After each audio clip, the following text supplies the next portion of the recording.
The mimosas were still being poured when my mother stood up and tapped her champagne flute with a knife. The crystal ring echoed through the private banquet hall at the country club, silencing the cheerful chatter of 55 relatives gathered for Mother's Day brunch. "I have a wonderful announcement," Mom said, her voice warm and practiced. She'd been president of the PTA, the garden club, and the historical society. She knew how to work a room. "As many of you know, my daughter Jennifer just sold her little tech company. We're so proud of her success." My stomach dropped. I was 33 years old and I still felt like I was 12 when she used that tone. That sugary voice that preceded something awful. "What many of you don't know," she continued, placing her hand on my sister Melissa's shoulder, "is that Melissa has been struggling.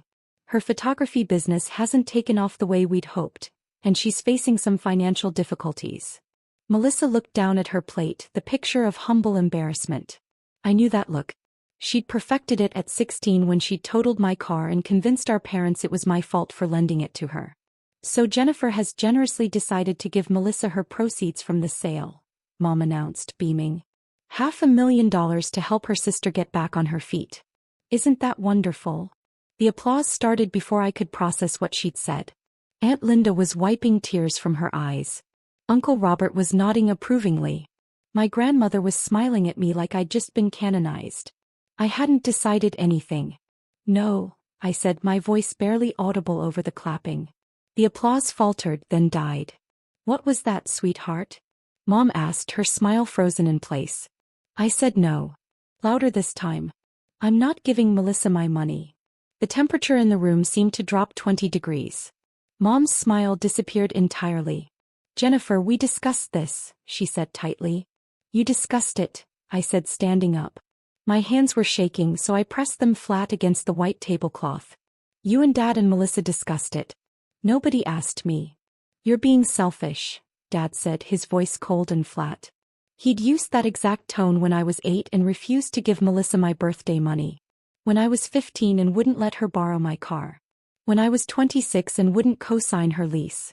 "I built that company from nothing," I said. "I worked 80-hour weeks for 7 years. I slept in my office. I maxed out my credit cards. I risked everything. And we supported you," Mom snapped, dropping the sweet act entirely.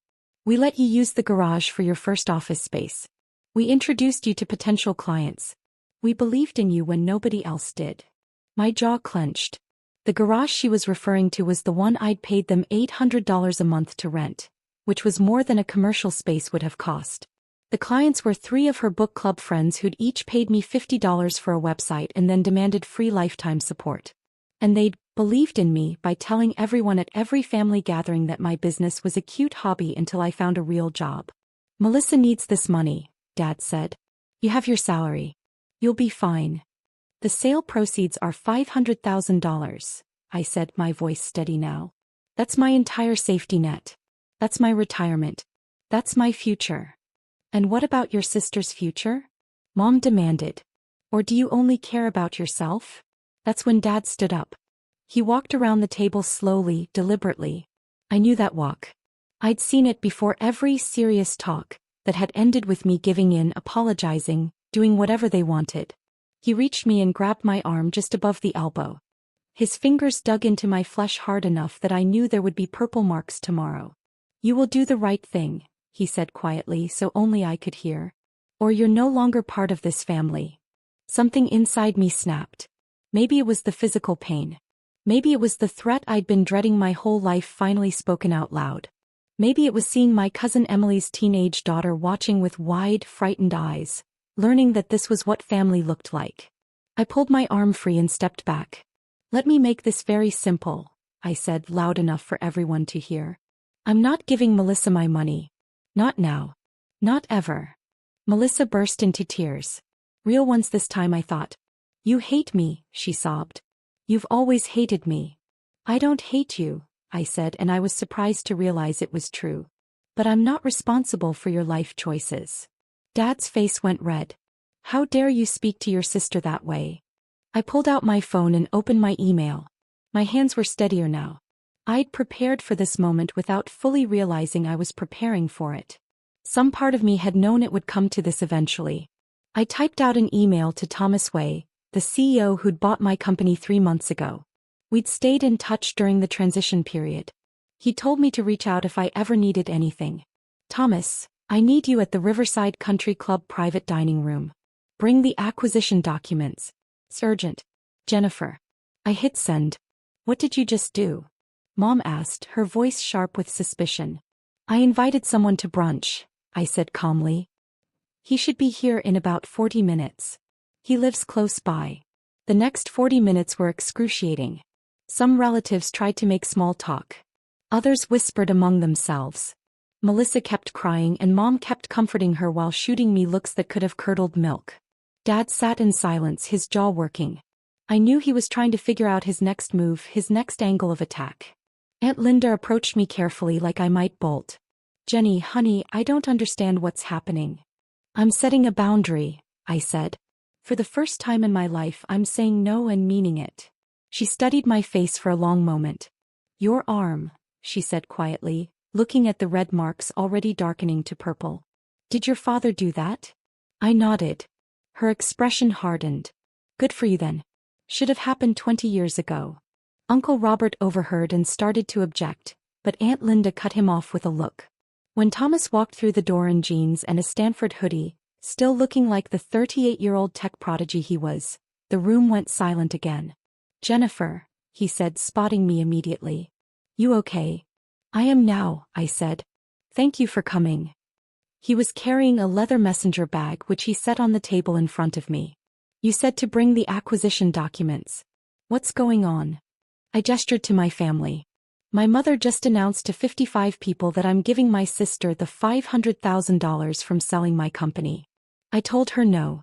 My father physically grabbed me and threatened to disown me. So I thought we should clear up some facts. Thomas's expression went from confused to angry in about 3 seconds. He looked at my arm where the bruises were now clearly visible, then at my father. You put your hands on her? He asked quietly. That's none of your business, Dad said. This is a family matter. Actually, it became my business when she helped build a company worth $10 million and I had the privilege of buying it, Thomas said. He opened his bag and pulled out a thick folder.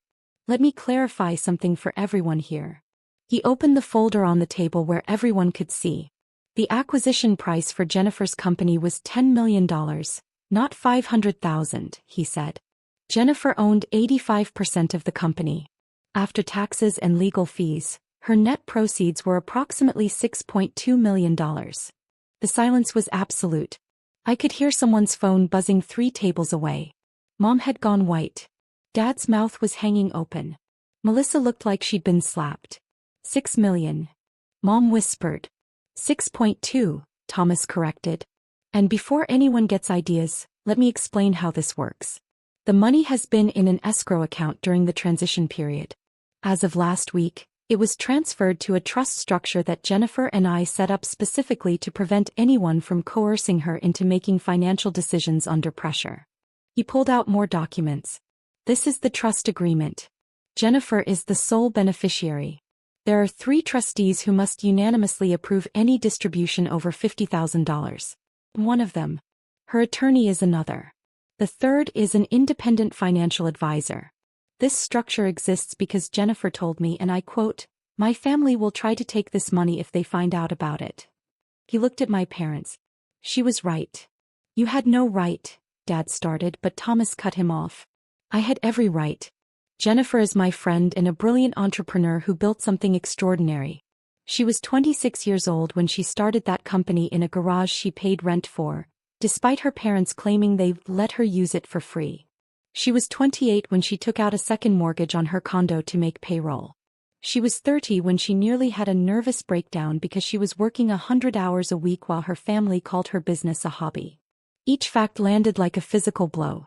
I hadn't told Thomas everything, but apparently I'd told him enough. The company employed 43 people when I bought it, Thomas continued.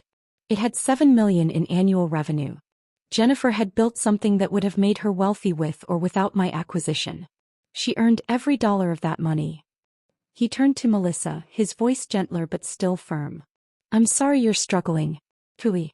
But your sister doesn't owe you $6 million because you share DNA. Nobody owes you that.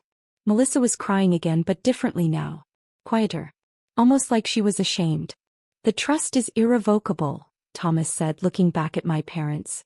The money cannot be touched without approval from all 3 trustees. And after what I've witnessed here today, I can guarantee that no trustee will ever approve a transfer to any member of Jennifer's family. You can't do this, Mom said, but her voice was weak. We're her parents. And you just threatened to disown her for refusing to hand over her life's work, Thomas said. So forgive me if I don't consider your parental authority particularly relevant right now. He pulled out one more document and placed it in front of me. This is a restraining order application, he said quietly. My attorney prepared it just in case. Given the physical assault, he gestured to my arm, and the financial coercion, you have grounds. You don't have to file it. But it's here if you need it. I looked at the document, then at my father's face. He looked old suddenly. Defeated. I don't want a restraining order, I said. I just want to be left alone. Then that's what you'll get, Thomas said. He looked around the room. Anyone here who wants to maintain a relationship with Jennifer can do so by respecting her boundaries. Anyone who can't do that can consider themselves uninvited from her life. Aunt Linda started clapping. Slowly at first, then louder. Uncle Robert joined her, looking shocked at himself. My cousin Emily and her daughter stood and applauded.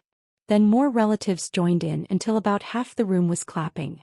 The other half sat in stunned silence. Mom stood up abruptly, grabbing her purse. We're leaving, she announced to Dad and Melissa. We don't have to stay here and be humiliated. No, I said. You don't. They left through the side door, Melissa trailing behind them. A few relatives followed, mostly Dad's brothers and their wives. The ones who'd always treated me like I was the problem. When they were gone, Thomas sat down next to me. You okay? He asked. I think so, I said. My voice was shaking now that the adrenaline was wearing off. Thank you for coming. I didn't know if you would. Are you kidding? You helped me build a $10 million acquisition. The least I can do is show up when someone tries to steal it from you. He paused. Though I have to say I expected corporate espionage, not familial coercion. I laughed, surprising myself. Aunt Linda came over and hugged me tightly.